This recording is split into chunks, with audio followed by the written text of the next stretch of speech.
Ricardo, como você analisa esse adiamento? Eles estão aqui na questão de acerto de contas, das pontinhas do contrato, dos detalhes, ou a relação já está desgastada?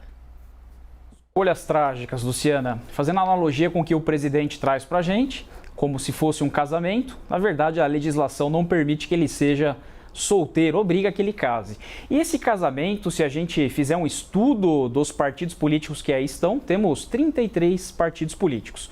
Sem entrar no que ocorre na prática, mas indo apenas pelo que a cartilha ideológica desses partidos pregam, desses 33, a grande maioria, se não 20 partidos, são de esquerda ou de centro-esquerda. Sobra um terço desses partidos. O problema desse um terço que sobra para a gente é o direito de antena e o acesso ao fundo partidário. Para que um partido possua o tempo de televisão e rádio gratuito e também acesso ao fundo partidário, é necessário que ele tenha 3% dos votos, distribuído mais de um terço das unidades, com 2% em cada uma dessas unidades, ou alternativamente, mais de 15 deputados federais eleitos, distribuídos em um terço da nação. Não é fácil. Tanto não é fácil que um terço, mais de um terço praticamente dos partidos que aqui estão, não tem fundo partidário no acesso, muito menos o direito de antena, que é o tempo gratuito de rádio e televisão. Então, tira-se aí 2/3 praticamente de uma ideologia oposta. Obviamente que o presidente não vai se filiar a PT, PCdoB, PSTU, outros partidos que ideologicamente são opostos a ele. Também não vai se filiar naqueles que já possuem candidatos, sobretudo aqueles ligados ao PSDB, como a gente viu o Thiago Anastácio aqui expondo. E sobraram então 3 partidos nessa conta. Sobraram lá o PL, o PP e o Republicanos. De início, o presidente ia para o PP, mas no dia seguinte ele anuncia a sua vinculação ao PL. Mas tem 2 entraves aqui muito grandes para que esse casamento ocorra no PL. Não só porque a equipe de marketing do Bolsonaro fez uma análise das postagens e viu que fatalmente ele estava sendo associado a Valdemar Costa Neto, que já é fato notório, foi preso pelo Mensalão e tinha ligações à época com o PT. Então essa é a primeira associação que se fez. E ele deu esse passo atrás com medo de que esse discurso fosse utilizado contra ele nas eleições. O segundo ponto, talvez seja até mais nevrálgico, é a ligação do PL no apoio ao João Dória, ao PSDB. Isso torna esse casamento bastante comprometido e provavelmente o que se diz suspensão, na verdade, pode se caminhar para uma revogação. Torno a revisitar esse tema, Luciana. Por que não se cogitar então nas candidaturas avulsas ou independentes? Nessa escolha trágica de se escolher qual partido político, por que não se dá liberdade de deixar que ele concorra avulsamente, ou seja, sem partido político?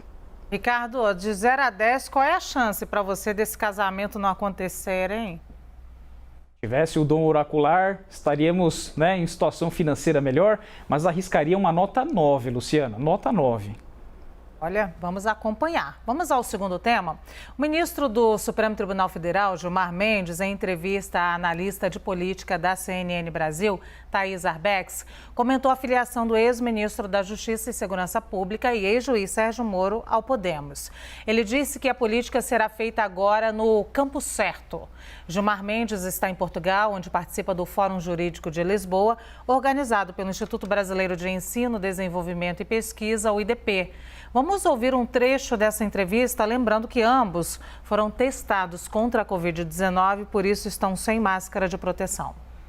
A política e os políticos devem comemorar a sinceridade, porque se faziam política antes, exercendo o cargo de procurador e de juiz, agora o farão no campo certo, no campo da política, filiando-se a um partido político. Certamente terão que prestar contas do que fizeram no passado, mas essa é uma outra questão. Acho importante, acho que de fato é a demonstração de que talvez já fizessem política antes, com uma outra camisa, e agora estarão no campo certo fazendo política a partir da vestimenta de um partido, com a camiseta de um partido e, portanto, jogando no campo adequado. Ricardo, quero me ater a essa fala dele, é a demonstração de que talvez já fizessem política antes, com uma outra camisa, claro, uma crítica direta ao ex-juiz Sérgio Moro, quando ele esteve à frente da Lava Jato por 4 anos. Como é que você avalia essa declaração do ministro Gilmar Mendes, hein? O direito não é ciência exata, não é medicina, não é engenharia. Na verdade, ele comporta diversas interpretações. Muitas vezes uma lei, uma norma, comporta 2, 3, 4, 5 correntes. São visões de mundo diferentes. O que Gadamer e Heidegger dizia pra gente são pré-compreensões do indivíduo de acordo com a nossa criação, alguns com uma educação mais rígida, outros com uma educação mais liberal. Isso a gente carrega para a vida na hora de interpretar as situações do cotidiano, e o direito penal, então, isso se torna mais explícito. Existe uma corrente mais garantista, que se preocupa mais com os direitos do acusado, e existe uma corrente que se preocupa mais com a sociedade, chamado direito penal máximo. Essa é a polêmica. São duas visões de vida. O que não podemos ser é engenheiro de obra pronta. Eu não posso olhar para trás e começar a acusar, houve erro aqui, houve erro ali, em situações extremamente complexas. Eu queria até retomar aqui a fala do Tiago Anastácio, dos crimes de colarinho azul, né? Recorro novamente a essa analogia. Hoje, mais de 90% das varas criminais são ocupadas por demandas de covulnerabilidade. O que significa isso? Crimes de pessoas de baixo poder aquisitivo, né? O colarinho azul faz uma analogia aos macacões dos operários norte-americanos. E durante muito tempo a gente viu a seguinte frase: só pobre vai preso. Pela covulnerabilidade, que estão mais suscetíveis ao crime, seja porque na hora de se realizar um crime não conhece o rastro da prova, e não dá para comparar um crime cometido por uma pessoa sem instrução com uma pessoa com instrução no campo probatório. Então, fatalmente, também pela falta de acesso às vias superiores dos tribunais, por não ter advogados mais bem remunerados. Então, hoje é a realidade. A gente sempre ouve essa frase, mas pela primeira vez começamos a combater o crime de colarinho branco, os crimes de corrupção contra a ordem econômica, contra a ordem tributária. Ora, pela primeira vez, o país se deparou com isso. O problema da Operação Lava Jato é que se personalizou os indivíduos, tanto em relação ao acusado, em relação ao ex-presidente Lula, quanto aos acusadores. Também se personalizou, quer dizer, se colocou ela com cara e não com fatos, em relação ao Dallagnol, em relação ao Sérgio Moro. Mas a operação é muito maior do que isso. A operação tem hoje mais de 500 denunciados, sendo que mais de 200 foram condenados a uma pena que supera 3.000 anos. Foram mais de 5 bilhões de reais recuperados e, do outro lado, não são duas pessoas apenas fazendo acusação e julgamento. Tivemos um número plural no TRF4 fazendo julgamento, não só confirmando as penas, mas também recrudescendo, aumentando a pena de algum desses crimes. Tivemos o STJ também mantendo e aumentando as penas. Tivemos dezenas de delegados, dezenas de procuradores da República, e não apenas um só, e centenas de servidores públicos. Então é muito difícil se imaginar em conspiração. Ah, foi uma conspiração. Que erros procedimentais tenham sido cometidos é admissível, mas dizer que a operação foi politizada é fazer analogia com a Operação Mãos Limpas na Itália. Trago a última reflexão. Para evitar esse problema e efetivamente se trazer a punição dos crimes de colarinho branco, por que não levá-los a julgamento pelo júri?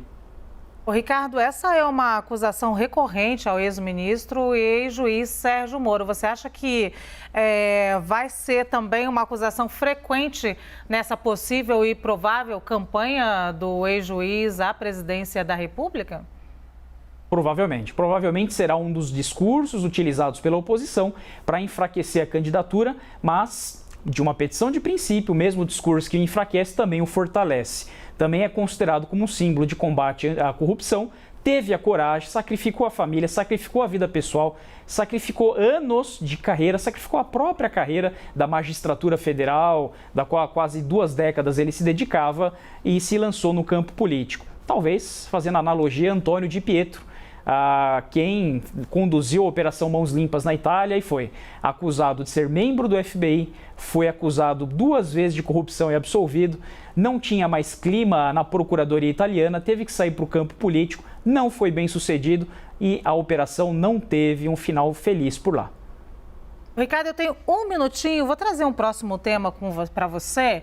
A COP26, a Conferência do Clima da Organização das Nações Unidas, termina com um acordo climático entre 197 países presentes. O comprometimento é de regular o mercado de carbono, mas o financiamento de nações vulneráveis não avançou como imaginado. Alguns consideram o acordo um sucesso, outros um fracasso. E muitos dizem que é algo intermediário. Já o governo brasileiro saiu da COP26 satisfeito com o acordo e com o posicionamento mais voltado à importância da política ambiental. O ministro do Meio Ambiente, Joaquim Leite, disse que o governo entendeu que o meio ambiente é uma das prioridades. Queria uma avaliação sua dessa percepção do governo brasileiro e entendeu mesmo que é uma das prioridades o meio ambiente?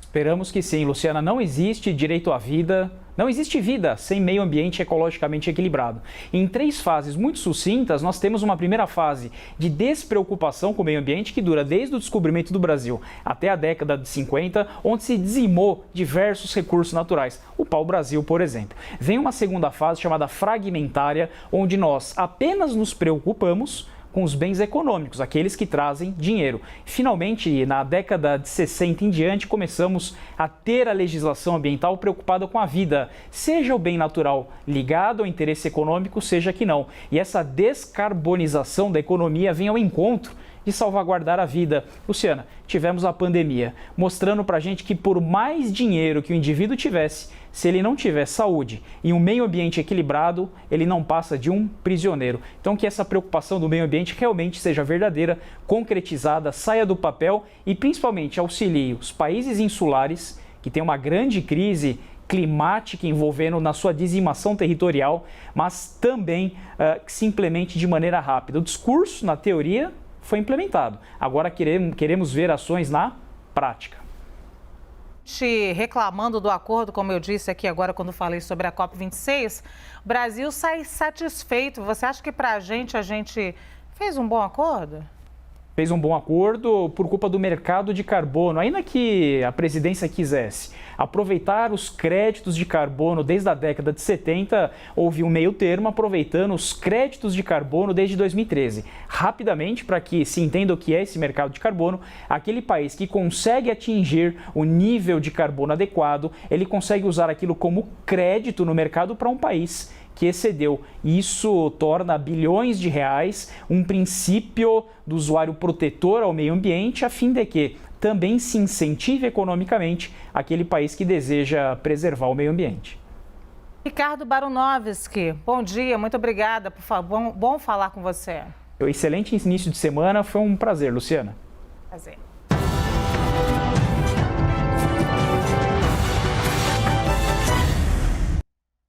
As opiniões emitidas pelos comentaristas do quadro não refletem necessariamente a posição da CNN.